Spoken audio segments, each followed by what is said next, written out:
तो ये है SO4।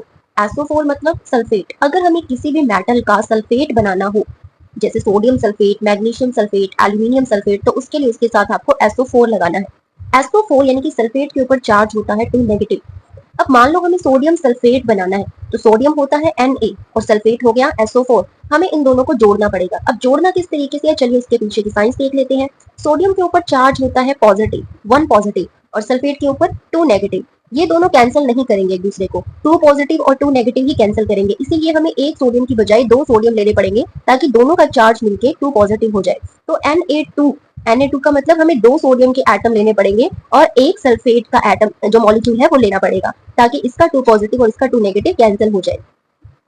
तो ये बनेगा Na2 यानी कि सोडियम के लगेंगे 2 एटम और सल्फेट जो है वो आपका सिंगल मॉलिक्यूल लगेगा। इसको हम और आसानी से कैसे कर सकते हैं, जो आपने क्लास 9th में भी पढ़ा होगा। सोडियम के ऊपर जो चार्ज है वो उसके नीचे लिख दो, सल्फेट आयन के ऊपर जो चार्ज है उसके नीचे लिख दो, इन दोनों को क्रॉस मल्टीप्लाई कर दो, यानी कि Na सोडियम के आपको 2 एटम लेने हैं और SO4 का आपको एक मॉलिक्यूल लेना है। तो SO4 और Na2SO4 ये हो जाएगा आपका सोडियम सल्फेट।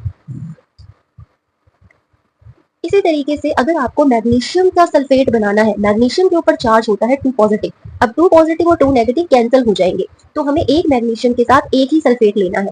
तो मैग्नीशियम सल्फेट बनाने के लिए मैग्नीशियम के नीचे जो चार्ज है, मैग्नीशियम के ऊपर चार्ज होता है 2 पॉजिटिव, उसके नीचे लिख दो। सल्फेट के ऊपर जो चार्ज होता है 2 नेगेटिव, उसके नीचे लिख दो। अब 2 पॉजिटिव 2 नेगेटिव ये कैंसिल हो जाएंगे 2 की टेबल से, तो 2 1 जा 2, 2 1 जा 2। तो यानी कि मैग्नीशियम के भी आपको एक एटम लेना है और सल्फेट का भी आपको एक मॉलिक्यूल लेना है, तो MgSO4। इसी तरीके से अगर आपको बनाना है एल्यूमिनियम सल्फेट, तो एल्यूमिनियम के ऊपर चार्ज होता है 3 पॉजिटिव। तो एल्यूमिनियम के नीचे आपने एल्यूमिनियम का चार्ज लिखा, सल्फेट के नीचे आपने सल्फेट का चार्ज लिखा। अब इनको आप क्रॉस मल्टीप्लाई करो, यानी कि एल्यूमिनियम के लेने पड़ेंगे 2 एटम्स और सल्फेट के 3 मॉलिक्यूल्स, तो SO4 यहाँ पर आएगा SO4। ठीक है, और SO4 क्या है, सल्फेट। इसके कितने मॉलिक्यूल्स लेने हैं आपको, 3 मॉलिक्यूल्स। SO4 के कितने मॉलिक्यूल्स लगेंगे, 3 मॉलिक्यूल्स, तो यहाँ पर आ जाएगा 3। तो Al2SO4 3 ये होगा आपका एल्यूमिनियम सल्फेट।